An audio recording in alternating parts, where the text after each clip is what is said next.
Step up sips के बारे में बात करना शुरू करने से पहले मैं बता देती हूँ सिप को एक लाइन में। म्यूचुअल फंड एक इन्वेस्टमेंट है जिसमें आपको अगर पैसा लगाना है तो पैसा लगाने का एक जो तरीका है, एक वे है म्यूचुअल फंड में पैसा लगाने का, आराम से, उसको सिस्टमैटिक इन्वेस्टमेंट प्लान बोला जाता है। जैसे कि आपके पास आपको थोड़ा थोड़ा करके पैसा इकट्ठा करना है, तो वही अगर आप थोड़ा थोड़ा करके इकट्ठा करना चाहते हो तो उसको सिप बोला जाता है कि मैंने हर महीने 500 रुपये या 1000 रुपये या 5000 रुपये की सिप लगा दी। धीरे धीरे इकट्ठा होता रहेगा इस म्यूचुअल फंड स्कीम में और एक साथ कुछ अमाउंट इकट्ठा हो जाएगा जिसको मैं आगे और कहीं इन्वेस्ट कर सकता हूँ या यूज़ कर सकता हूँ जिस पर्पज़ या उद्देश्य के लिए मैंने ये सिप लगाई थी उसके लिए। तो सिप कोई इन्वेस्टमेंट नहीं है, सिप एक तरीका है, सिस्टमैटिकली आप इन्वेस्ट करते हो म्यूचुअल फंड के अंदर थोड़ा थोड़ा करके, उसको सिप बोला जाता है। ये काम कैसे करती है उसके लिए डिटेल्ड वीडियो देखें, सिप क्या होती है उसमें सारी चीज़ें अच्छे से बताई गई हैं। अब बात कर लेते हैं सिप के बाद। तो बेसिकली आपका जो पैसा जा रहा है वो कहाँ जा रहा है? म्यूचुअल फंड के अंदर जा रहा है। तो अब आती है स्टेप अप सिप क्या होती है। तो सिप समझ गए, एक तरीका है म्यूचुअल फंड के अंदर इन्वेस्ट करने का धीरे धीरे करके। अब जो सिप होती है ना वो शुरू होती है आपकी 100 रुपये से लेकर, कुछ म्यूचुअल फंड स्कीम में 500 रुपये है। अब म्यूचुअल फंड के अंदर 2 तरीके से पैसा लगता है। तो म्यूचुअल फंड के अंदर मुझे पैसा लगाना है, मेरे पास आज 5000 रुपये है, 5 करोड़ रुपए है, एक साथ लगाना चाहता हूँ तो उसको बोलते हैं लमसम, मतलब मुझे एक साथ लगाना है। लेकिन मेरे पास इतना पैसा नहीं है, मैं चाहता हूँ अगर मेरे पास इतना पैसा है तो भी हर महीने मेरे अकाउंट से कट के म्यूचुअल फंड के अंदर पैसा जाता रहे, ताकि धीरे धीरे डिसिप्लिन्ड वे में धीरे धीरे थोड़ा थोड़ा करके काफ़ी सारा अमाउंट मेरा एक टाइम के बाद इकट्ठा हो जाए, तो उसको बोलते हैं सिप। तो 2 ही तरीके होते हैं, एक सिप, एक लमसम। मतलब एक साथ लगाना तो लमसम, और अगर थोड़ा थोड़ा करके लगाना तो सिप, सिस्टमैटिकली इन्वेस्टमेंट प्लान। मतलब सिस्टमैटिकली आप इन्वेस्ट कर रहे हैं कहाँ पर? म्यूचुअल फंड के अंदर। सपोज मैं एग्जांपल लेती हूँ, एक्सिस मल्टी कैप फंड है। तो एक्सिस मल्टी कैप एक स्कीम है, म्यूचुअल फंड है मल्टी कैप, ठीक है।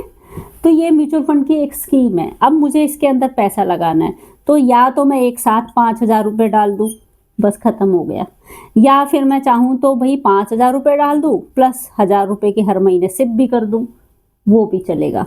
अब आप चाहोगे कि नहीं मुझे तो ना 1000 रुपये की सिप नहीं करनी है और ना मेरे पास 5000 रुपये है, मेरे पास तो हर महीने से 500 रुपये है, तो वो भी चलेगा। इसको बोलेंगे सिप, इसको बोलेंगे लमसम। भाई एक साथ पैसा लगाया है।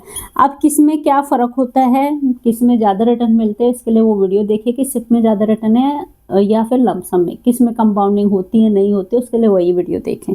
सिप, लमसम, मेरे पास 5000 रुपये हैं, एक साथ लगा दिया, बस आगे मुझे कुछ नहीं लगाना, हो गया। मेरे पास 5000 रुपये हैं प्लस मुझे 500 रुपये की सिप भी शुरू करनी है। मैं चाहता हूँ 500 रुपये हर महीने कट के भी इसी म्यूचुअल फंड में जाता रहे। अब एक सिर्फ सिप भी हो सकती है कि भाई सिर्फ 500 रुपये कटें हर महीने और जाता रहे, मुझे एक साथ कोई पैसा नहीं लगाना। लास्ट है अब स्टेप अप सिप।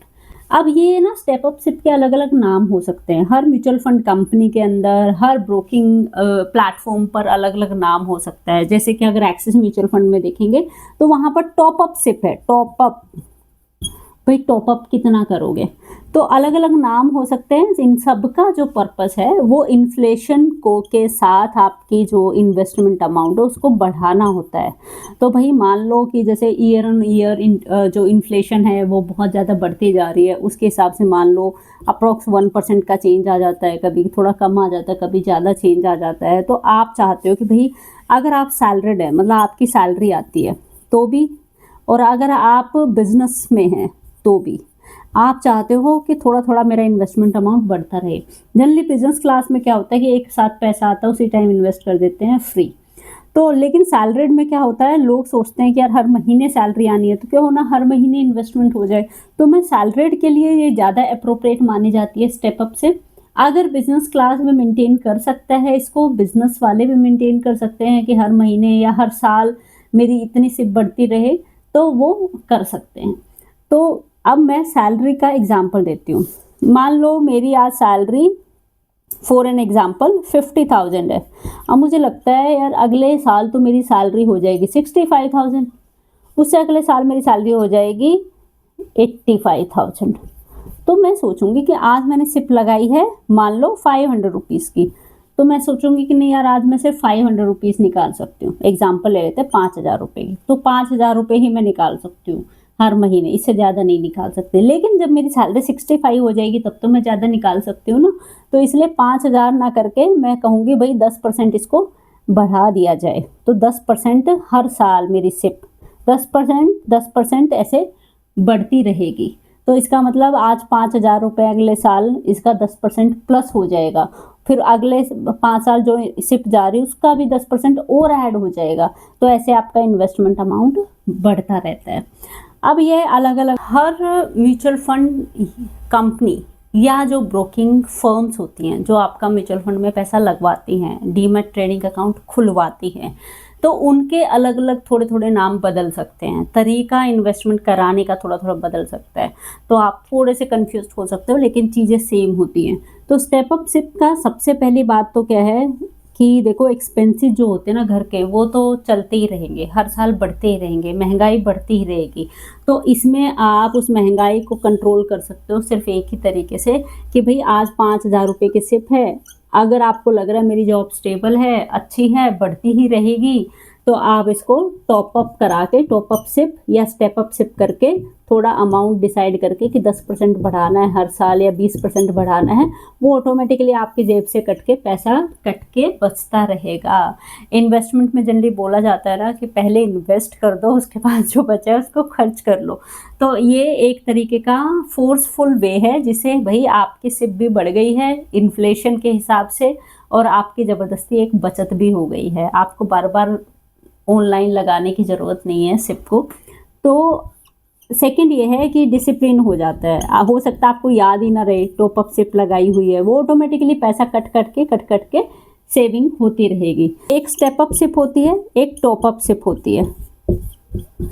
इनको आप जब चाहो स्टॉप भी कर सकते हो। अगर आपको लगता है कि मेरी जॉब चली गई है, अनफॉर्चुनेटली मेरा बिजनेस बंद हो गया है, जो टॉपअप लगाया था वो नहीं दे पाऊंगा, मैं सिर्फ दे पाऊंगा, तो जब भी आपका टॉपअप ऑलरेडी लग चुका है या स्टेपअप शुरू हो चुकी है तो भी बीच में आप कभी भी इस टॉपअप या स्टेपअप को हटा सकते हैं। म्यूचुअल फंड की जो ब्यूटी है ना वो है कि भाई बहुत फ्लेक्सिबिलिटी है म्यूचुअल फंड्स में। तो यहाँ पर भी आप अपनी सिप को कभी भी चालू रख सकते हैं और साथ में जो टॉपअप लगाया है सिर्फ उसको हटा सकते हो, टॉपअप या स्टेपअप को हटा सकते हो। और आप चाहो तो उसको बदलाव भी कर सकते हो, भाई 20% लगाया था मैंने, 20 नहीं मुझे तो सिर्फ 10 करना है, उसको आप चेंज कर लो। अप्रोक्स 1-1.5 महीना पहले रिक्वेस्ट दे दो, वो चीज़ें चेंज होके वैसे ही शुरू हो जाएंगी। तो ये था स्टेप अप। कई जगह आपको बोला जाएगा कि आप परसेंटेज में बताओ कितना स्टेप अप चाहते हो। तो मान लो कि आपने 5,000 रुपये की सिप लगा दी है। अब 5,000 रुपये में आपसे कुछ ब्रोकिंग फर्म या म्यूचुअल फंड कंपनी बोल सकती हैं अगले साल से जो आप टॉपअप लेना चाहते हो या स्टेप अप लेना चाहते हो वो कितना परसेंट बढ़ती रहनी चाहिए सिप में। 5% बढ़ती रहनी चाहिए, 10 चाहिए या 15 चाहिए, वो आप सेलेक्ट कर सकते हो हर साल। तो क्या होगा, 5,000 का सपोज आपने 20% सेलेक्ट किया, 5,000 का 20% अमाउंट जितना भी बना वो अगले साल से कटना शुरू हो जाएगा। उससे अगले साल से टोटल अमाउंट का 20% कटना शुरू हो जाएगा। उसके अगले साल से टोटल अमाउंट जो सिप जा रही है उसका 20% कटना शुरू हो जाएगा। तो इस तरीके से परसेंटेज काम करेगी। तो मान लो 5,000 रुपये है। अब मैं ये सारे ऑप्शन इसलिए बता रही हूँ ताकि आपको कोई कन्फ्यूजन ना हो कि मुझे तो परसेंटेज बताया था। स्टेप अप सिप या टॉप अप में कई बार बोला जाता है कि आप अमाउंट बताओ, परसेंटेज मत बताओ। तो अमाउंट भाई अगले साल से मैं चाहता हूँ 5,500 की, मतलब 500 रुपये का टॉप अप हो जाए, 500 रुपये की स्टेप अप सिप बढ़ जाए। तो 5,500 कटा। दूसरे साल आपका पैसा 6,000 रुपये, फिर तीसरे साल 500 रुपये 6,000 में बढ़ गए, फिर 6,500 में 500 रुपये बढ़ गए। तो किसी में मनी पूछ सकते हैं कितने रुपए का टॉपअप चाहिए, हर साल कितना बढ़ता रहना चाहिए मनी वाइज, और यहाँ पर लिमिट भी बताओ कि भाई इससे ज़्यादा नहीं जाना चाहिए। अब आप लिख दोगे कि मैं 10,000 रुपये से ज़्यादा मंथली सिप नहीं दे सकता, तो ये 500 मैंने आज लगा दिया है, लेकिन मैक्सिमम 10,000 रुपीज़ की जब सिप का अमाउंट हो जाए तब ये रुक जाना चाहिए, इससे ऊपर नहीं दे सकता मैं। तो ये अमाउंट भी कई बार पूछा जाता है कि क्या कैपिंग है, क्या लिमिट है, इससे ऊपर आप नहीं जा सकते। कई बार आप चाहो तो इसको हटा सकते हो कि कोई कैपिंग मुझे डालनी ही नहीं है, इतना इतना अमाउंट बढ़ता रहे। जल्दी जब भी आप सिप लगाते हो, जहाँ भी लगाते हो, फिजिकली फॉर्म भरा आपने, फॉर्म से लगाया, बैंक से लगाया, ऑनलाइन ब्रोकिंग फर्म से लगाया, ऑनलाइन प्लेटफॉर्म से लगाया, अपनी बैंकिंग इंटरनेट बैंकिंग से लगाया, बहुत सारे तरीके, कैंप से जाके फॉर्म भर के म्यूचुअल फंड लगाया, बहुत सारे तरीके जिसे आप म्यूचुअल फंड की सिप लगा सकते हो या म्यूचुअल फंड में इन्वेस्ट कर सकते हो। तो जहाँ से भी आपने लगाया उसी फॉर्म पे आपका स्टेप अप का ऑप्शन हमेशा होता है। ऐसा भी है कि बाद में आपको लगे कि मुझे स्टेप अप लगाना है, जो ऑलरेडी म्यूचुअल फंड स्कीम चल रही है उसमें भी आप लगा सकते हो, और जो आपकी नई सिप शुरू करने जा रहे हो उसमें भी आपका उसी टाइम जब आप सिप शुरू करने जा रहे हो उसमें भी ऑप्शन होता है स्टेप अप लेने का। आप चाहो तो इग्नोर कर सकते हो, चाहे तो स्टेप अप का ऑप्शन डाल सकते हो।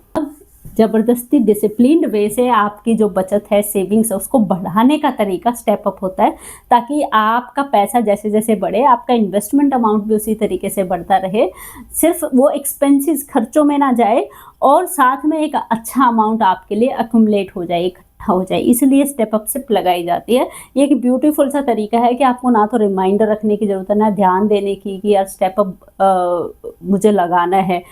जब भी आप कोई भी सिप लगाओगे, स्टेप अप सिप आपको हमेशा ऑप्शन दिखेगा, या टॉप अप सिप हमेशा। Meet in next video. Bye bye.